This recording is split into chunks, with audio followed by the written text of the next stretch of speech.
เชิญนั่งครับเป็นไรวะ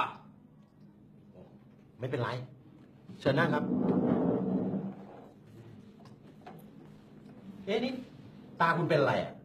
มองเห็นไม่ชัดแค่อักเสบนิดหน่อยแต่หมอว่าตาคุณบอดนะไอ้หมอบอดบ้าอะไรถ้าตาผมบอดผมจะเดินข้ามถนนได้ยังไงถนนต้องปาดเลนผมต้องเผชิญโชครถ10 ล้อรถบัสรถเบนซ์รถเก๋งรถไถจักรยานมอเตอร์ไซค์ไม่ได้แดกผมหรอกนี่ยังไม่รวมเกาะกลางอีกนะ ทำไมคุณไม่ข้ามสะพานลอยล่ะครับ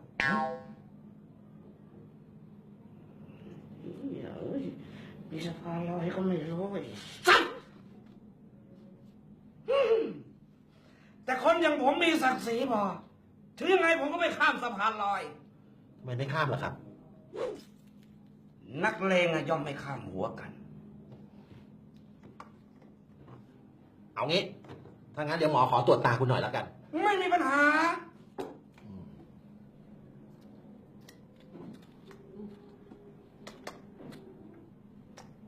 มันจ้าซะเหลือเกิน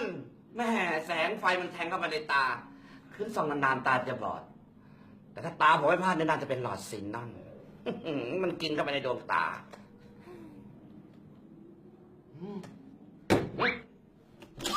ทำอะไรอะหมออ๋อ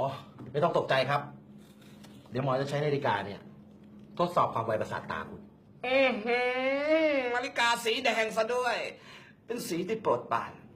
เดี๋ยวคุณมองตามนาฬิกานี้นะครับไม่มีปัญหาหรอกหมอแต่ก็เตือนคุณหมอไว้ก่อนนะครับประสาทตาผมไวมาก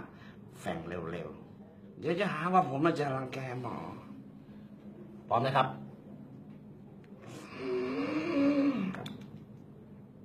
ไป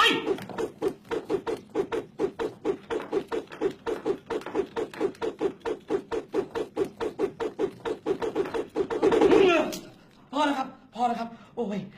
คอจะแค่ตายแม่ผมบอกแล้วนะครับเดี๋ยวผมอ่อยให้นะครับนี่คุณฟังหมอนะ